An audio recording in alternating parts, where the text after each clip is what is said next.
बिस्मिल्लाहिर्रहमानिर्रहीम। अस्सलामुअलैकुम। Welcome to Fatima's kitchen. अगर मीठी ईद पे ईदी डबल लेनी है तो शीर खुरमा में सिर्फ आप मेरे कहने पे 1 चम्मच ये डाल दें। यकीन करें, ना सिर्फ आपको ईदी डबल मिलेगी बल्कि आपकी वाह भी हो जानी है इंशाल्लाह।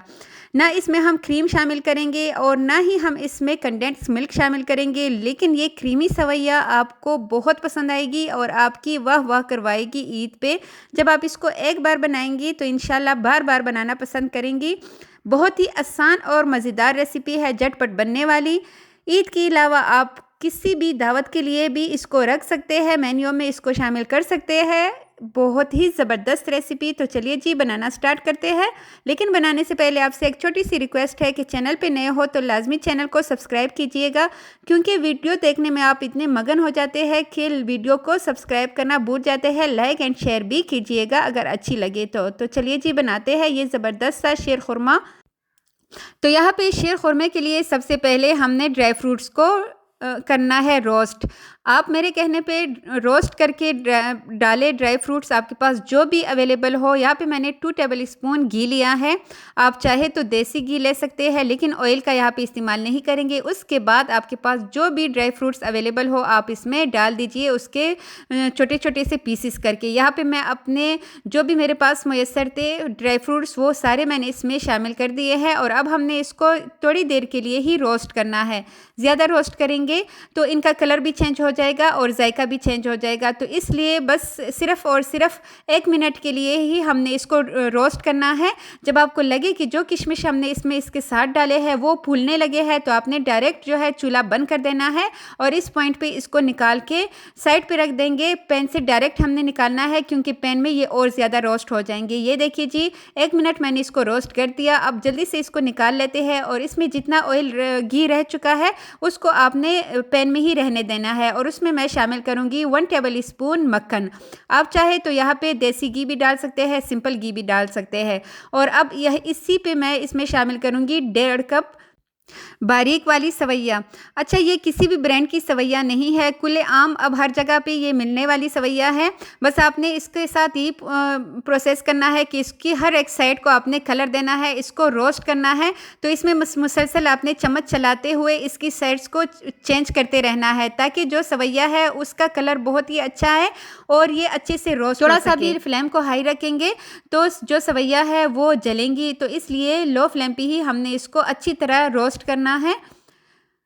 इसमें बटर का अगर आप इस्तेमाल करेंगे तो जायका और भी लाजवाब हो जाएगा, नहीं तो आप इसको स्किप भी कर सकते हैं। और ये देखिए जी जब इस तरह का कलर आ जाए सवियों की तो इसको हम निकाल लेते हैं, साइड पे ही रख देते हैं। अब एक खुली कढ़ाई में मैंने 1 कप भर के पानी शामिल कर दिया है और 1 लीटर ही यहाँ पे मैंने इसमें दूध शामिल कर दिया है। ये डब्बे वाला दूध है। पहले आप पानी डालिएगा, यकीन करें कुछ भी नहीं होता अगर आप उसमें 1 गिलास या 1 कप पानी डाल दें और उसमें आप दूध शामिल करें, क्योंकि ये कच्चा दूध है, फुल फैट दूध है। तो हमने यहाँ पे इसको पहले बॉयल करना है। अब जैसे ही इसमें बॉयल आ जाए मैं यहाँ पे इसमें शामिल करूँगी इलायची पाउडर 1/2 टीस्पून से थोड़ा सा कम।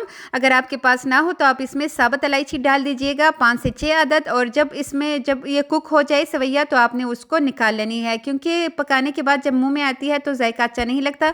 चीनी मैं आपको दिखाऊँ, 1.5 कप मैंने यहाँ पे सवैया ली है तो इसमें हम आधा कप चीनी शामिल करेंगे। लेकिन आधा कप देख ले, अभी आधा कप से आधा मैं इस दूध में शामिल करूँगी और इससे जो है 2 टेबल स्पून हम छोड़ देंगे। अब ये हमने क्यों छोड़ने हैं, इसका हमने कैरेमलाइज करना है इस शुगर को, ठीक है। यहाँ पे एक छोटे से पैन में इसको डाल देते हैं और इसमें हमने चम्मच नहीं चलाना, ऐसे ही चूल्हा ऑन कर देंगे और बस पैन को ही हमने ऐसे घुमाते हुए इसको कैरेमलाइज करना है शुगर को। और इसमें इसको ज़बरदस्त सा कलर देना है, इसको आपने छोड़ना नहीं है। पहले हमने हाई फ्लेम रखना है, उसके बाद फ्लेम को लो कर देंगे और ऐसे ही हमने इसके साइड जो है वो ऐसे घुमाते जाना है और ये अच्छी तरह कैरेमलाइज हो जाएगी शुगर। तब हमने इसको शामिल करना है दूध में। अच्छा, यहाँ पे मैंने दूध में चीनी क्यों डाली है, क्योंकि अगर हम सारे चीनी को कैरेमलाइज करते तो इसका जो एक टेस्ट है वो बहुत ज़्यादा हैवी हो जाता। तो इसलिए आपने इसमें ना सिर्फ 2 टेबल स्पून ही कैरेमलाइज शुगर डालना है, ज़्यादा मत डालिएगा। इससे कलर भी बहुत अच्छा आएगा और टेस्ट भी अमेजिंग आएगा, ठीक है। यहाँ पे ये अच्छे से कैरेमलाइज हो चुकी है शुगर, ये देखिए जी। अब यहाँ पे इस पॉइंट पे हम इसको दूध में शामिल कर देते हैं गरम गरम ही। और ये देखिए जी दूध में डालते ही दूध का कलर कितना ज़बरदस्त आ चुका है। अब इसको मिक्स करके मैं दिखाती हूँ आपको। और यहाँ पे इसका ज़बरदस्त सा कलर देख ले, बहुत ही अमेजिंग इसका कलर आ चुका है। सिर्फ 2 टेबलस्पून हमने चीनी इसके लिए कैरेमलाइज़ कर दी थी और बस जी इसका ज़बरदस्त सा कलर रेडी हो चुका है।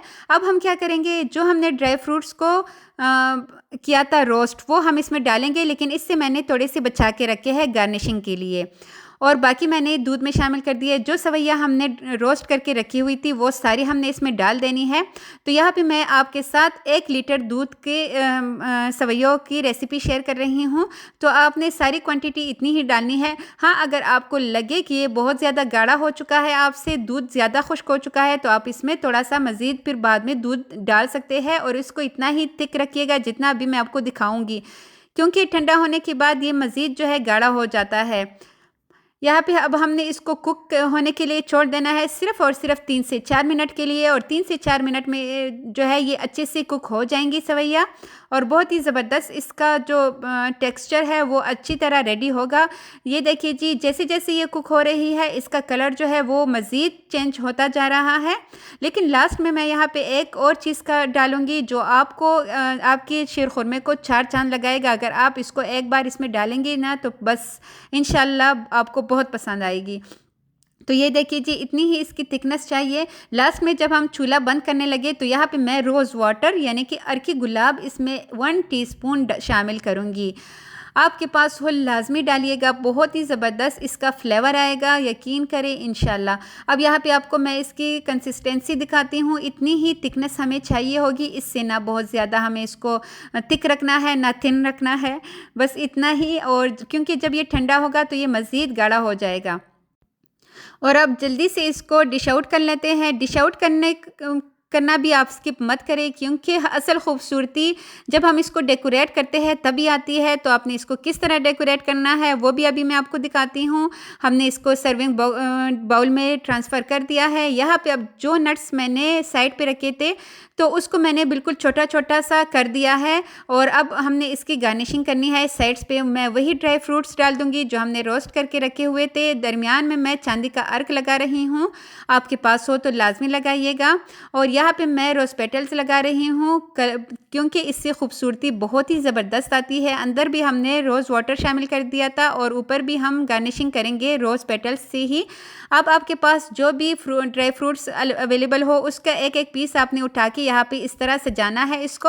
और ये इसकी फ़ाइनल लुक देखिए कितना ज़बरदस्त ये लग रहा है।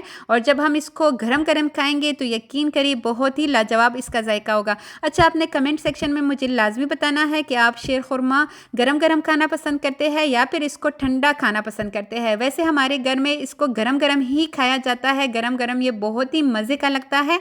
तो आपने मुझे लाजमी कमेंट में बताना है कि आपको किस तरह का शीरखुरमा पसंद है, गरम या ठंडा। और ये देखिए जी, क्रीमी सा हमारा ज़बरदस्त सा शीरखुरमा रेडी है, विदाउट क्रीम के, विदाउट कंडेंस मिल्क के। और इसकी थिकनेस चेक करें कितना ये ज़बरदस्त थिक हुआ है, बहुत ही शानदार। तो यहाँ मैं आपको चेक करके दिखाती हूँ। और आपने भी लाजमी अपना फ़ीडबैक मेरे साथ लाजमी शेयर कीजिएगा कि आपने मेहमानों के जब ये शीरखुरमा खिलाया तो उन्होंने क्या तारीफ़ की आपकी और आपको कितनी ईदी मिली। ठीक है, इंशाल्लाह आपको डबल ईदी मिलेगी अगर आप घर वालों को ये ज़बरदस्त सा शीरखुरमा खिलाएंगे और अपनी वाह वाह करवाएंगे इंशाल्लाह। तो ये देखिए जी, बहुत ही मज़ेदार और बहुत ही शानदार रेसिपी है। वीडियो अच्छी लगी हो तो अपने फैमिली मेम्बर्स के साथ भी शेयर कीजिएगा ताकि वो भी इस मीठी ईद पे ये ज़बरदस्त सा शीरखुरमा ट्राई कर सके। और अगर चैनल पे नए हो तो चैनल को भी लाजमी सब्सक्राइब कीजिएगा। अल्लाह पाक आपकी ईद को आपके लिए बहुत मुबारक करे। अल्लाह पाक आपको इस ईद पे ढेरों खुशियाँ दे, जहाँ रहे खुश रहे, आबाद रहे, मुस्कुराते रहे। Thanks for watching. अल्लाह हाफिज़।